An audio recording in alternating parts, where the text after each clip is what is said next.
Hi, Sandy. Hi, it's Dave. Hi, it's Kirk. Welcome to the ADK Rock and Metal channel.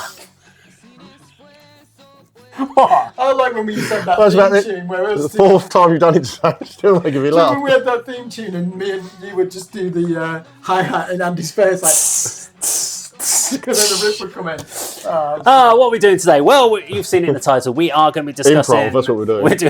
We're doing like, whose line is it anyway? We are doing the one in and... Que más quieres? Thank you, which translates as, what else do you want? So we've obviously gone away. We've had a watch of this video ourselves in our own time to get some notes, and we're going to discuss through it today, and we're going to throw you some of the clips as we talk about it. Now, this song came off of the recent album Keep Me Fed, which came out in 2024. Now, literally, I think every song on this album they've done a music video for. Good. Which is great. They've really been promoting it. It's a really... For me, overall, before we get into the details, I mean, this is a storytelling video again. Yeah. I love the fact it's storytelling. You know me and storytelling. Yeah. I love these. It's all about manipulation. Gaslighting. What I love about the non-performance videos from The Warning is they treat them as almost like mini movies. Yeah. So we've seen it on a few songs on this particular album so far. That they've gone down this route. Now they have done some more traditional kind of performance-based ones, but I love the fact that they shot it with the right filters. They've done these angles. They've really storyboarded it. They've put a lot of thought and process into this. And for me, what works about this is you've got the what else do you want?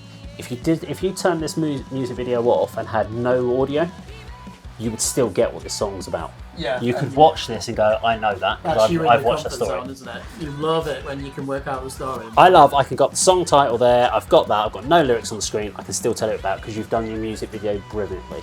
There are so many people that you can't do that with. You watch the video and you're like, I have no idea what this is about. It means nothing. I only avant-garde abstract videos. You want something that you have to watch about 100 times until you actually understand what it goes on. I'm an elitist.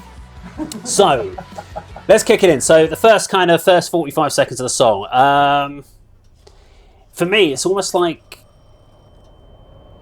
that first 45 seconds of the song it's been written the way that a movie soundtrack has been written. They've written it, which is all about enhancing the visuals. It's less about being a solo song or a single or anything like that. This is the soundtrack, this is the backing track while the action's taking place on the screen. I don't know if that was intentionally how they wrote this song, but that's how it came across with me. When I was watching the visuals, I was less thinking about the music. And I was fully engrossed in that video. I was fully engrossed, like, what's happening here? What's happening? What's the story? What's the background going to be? I don't know what your thoughts were on the first initials coming in. More of the visuals. It's certainly filmed in a sort of particular style of filmmaking. It seemed very dark to me. Sort of shadows being a key element to what we was looking at. But it was really good colorization.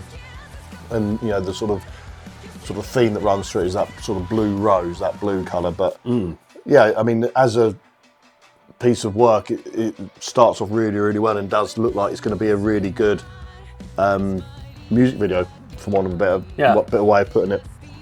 Kirk, thoughts when you first started watching it? So you mentioned that it feels like it's from a soundtrack. Yeah, like a sound score. And instantly, movie score. Only now you've said that, I just got that Madonna song, Who's That Girl? In my head. What was the film actually called, Who's That Girl? I can't remember. Yes. Yeah, exactly. Good song. I love the fact you know that. Yeah, because he's got a Doom, death metal, and apparently Madonna. Yeah. I've got Madonna vinyls at home, I've got the Immaculate Collection. Best pop album, retrospective. Okay, let's stay on point. So, yeah, do you know, I think straight Love away, Madonna. as soon as you hear the verse and bridge to the chorus, I kind of know there are not going to be any surprises. Clever songwriting, very simple songwriting, nothing wrong with that. But this was the 8th video of the day that I was reviewing it. I wasn't really in the mood for a simple pop song. So you did them all in one go, you see. I spread mine out 2 a day. I done 2 hours. So my mind was already closed after the first chorus to this being interesting, unfortunately. I'll slap him for you. Well, I've noted down that the sort of opening riff was simple, but it's quite hooky, heavy and hooky, yeah. I mean, this is probably where we sometimes get into disagreements with the Warning fans, where we refer to riffs. Surely not. We talk about simple chords or simple chord progressions, and we don't mean that in an assaulting No way. riffs. That's Or no riff, which is a bollock thing to say. They're of course they're riffs. They may not just be very technical riffs, etc. I think the disagreement we sometimes have with the Warning fans is where the Warning fans go, they write amazing riffs. That's the thing we have an issue with, because if you actually know what a technical riff is, it's not this. What they do right is they understand how hooky chord progressions go together, and there are certain chord progressions that work very well naturally together, and it means it's very easy to write some nice vocal melodies. And this, again, the chorus, very hooky chorus, simple chord progression with some really nice backing vocals again. And this is something we've talked about with vocals between all three of them. They harmonise beautifully well together, and they always sound strong. They know where to put their harmonisations in, and I think that works really well as a band. I like the fact that when you get into the second verse, it builds on the first. It's not like they just took the first verse and do exactly the same again, because this time you get a nice off-kilter drum pattern when it comes in, which you didn't have in the first verse. So they've understood that you can't just go back and just do exactly the same what you did. They've taken it and gone, well, we've got the riff, now how do we make that build? And I think that works out, so you get the first half of it, you've kind of got this off-kilter pattern, and then it switches into a nice 4/4 straight beat, which kind of then it's building to that chorus again. So they understand good songwriting. Again, not overly technical, but when you're talking about a commercial rock track, what you're looking for is instantaneous hooky songs, and this is where we've said that they are going to gain a lot more generic people that are into kind of classic rock or normal rock tracks that just maybe don't want to overanalyze stuff. They just want something they can bop their heads along to, get into, have some instantaneous hooky music that they're going to like. And that works really, really well here. So it's a big, if they hadn't put these like off-kilter drums going into a 4/4, there would have been no dynamics to that verse.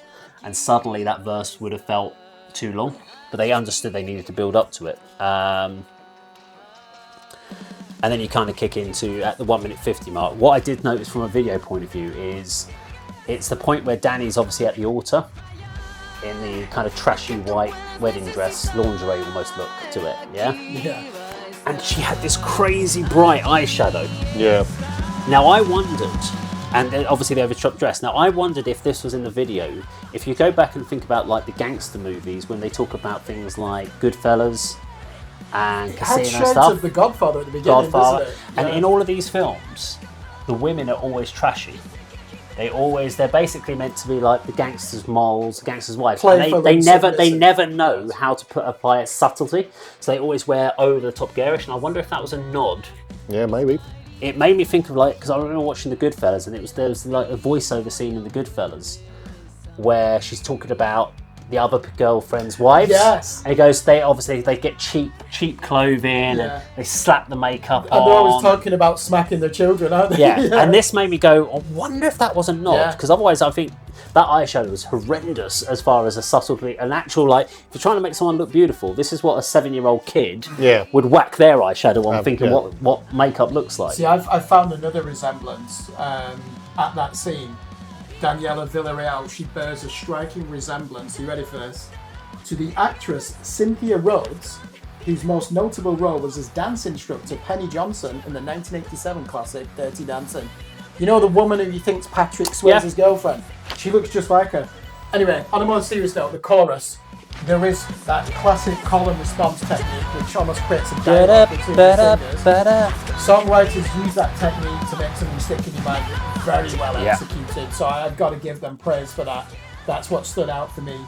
And can you remember the vocal lines after one listen? Yes, absolutely. Can't say them, but I just remember, all I know is it's da-dam, yeah, so it's achieved, isn't it, what it set out to do. So objectively, as a pop song with some rocking guitars, this is a very high standard.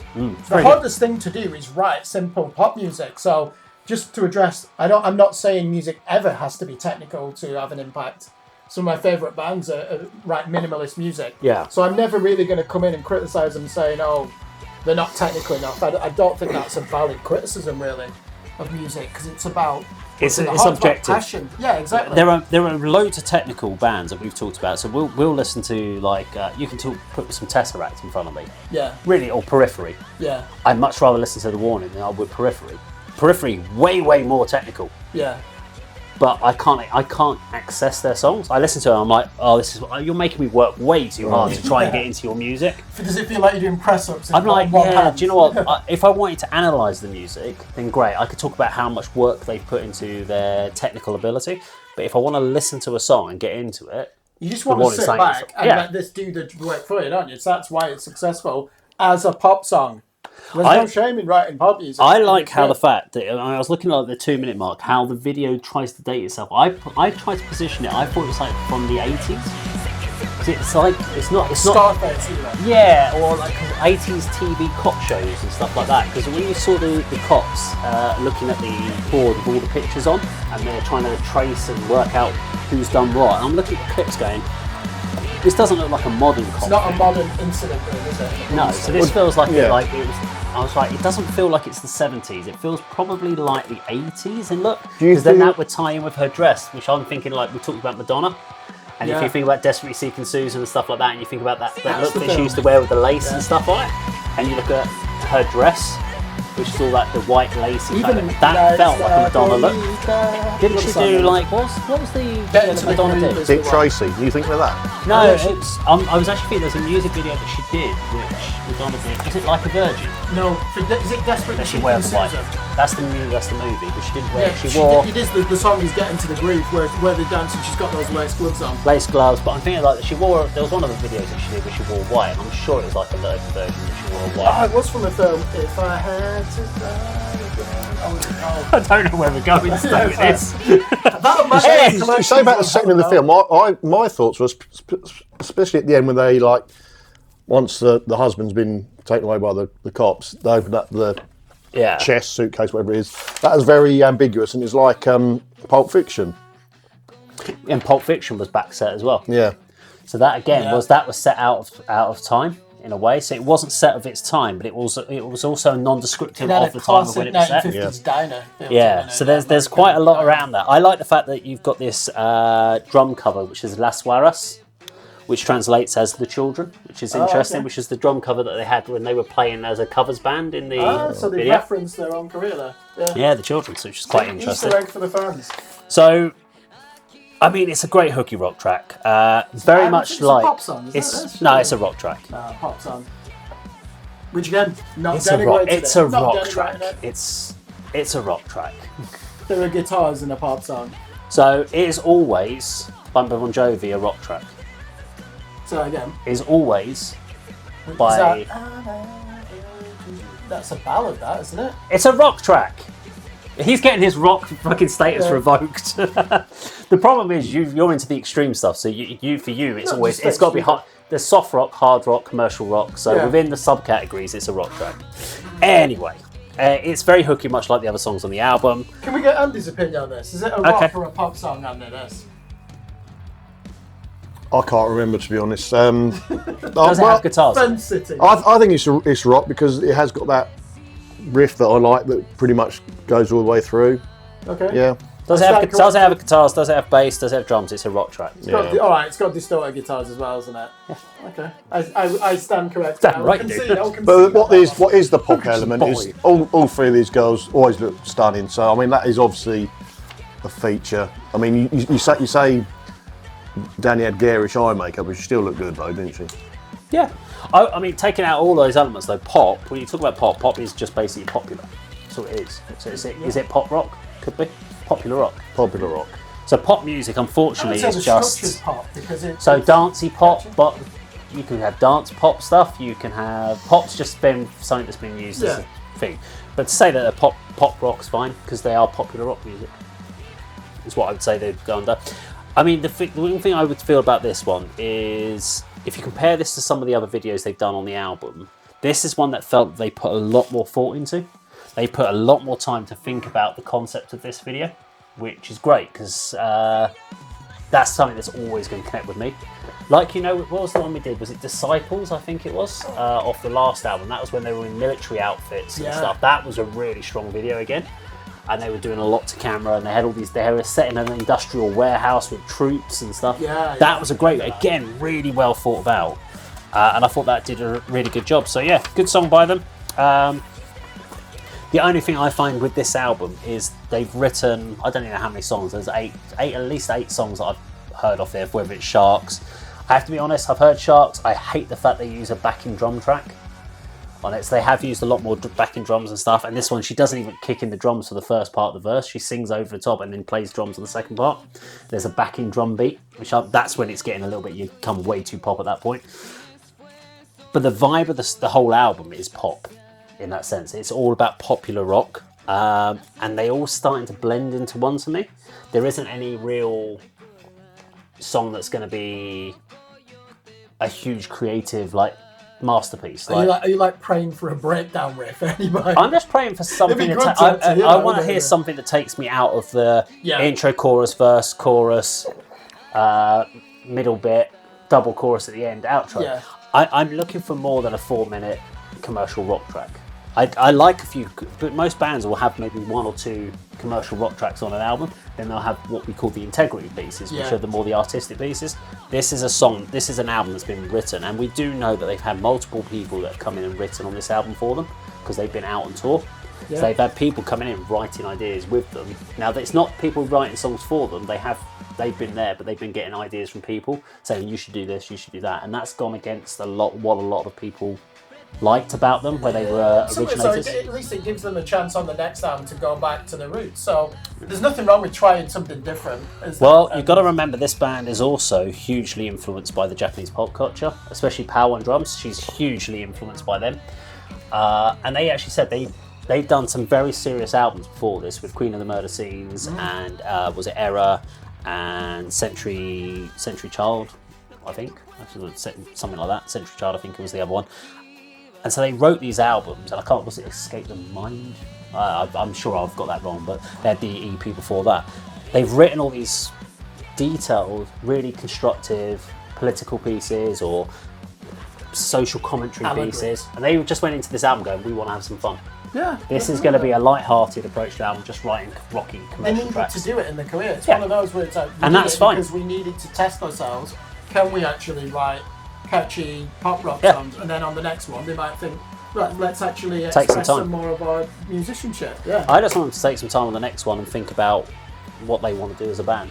Bands are allowed to do changes, which is good to see, but we'll wait and see what comes up on the next album. But there you go, The Warning. And what else do you want? I'm going to say the English title so I don't fuck it up. Let us know what you think in the comments down below. If you enjoyed the video, please do like, share and subscribe, and we'll see you on the video sometime very soon. Take care.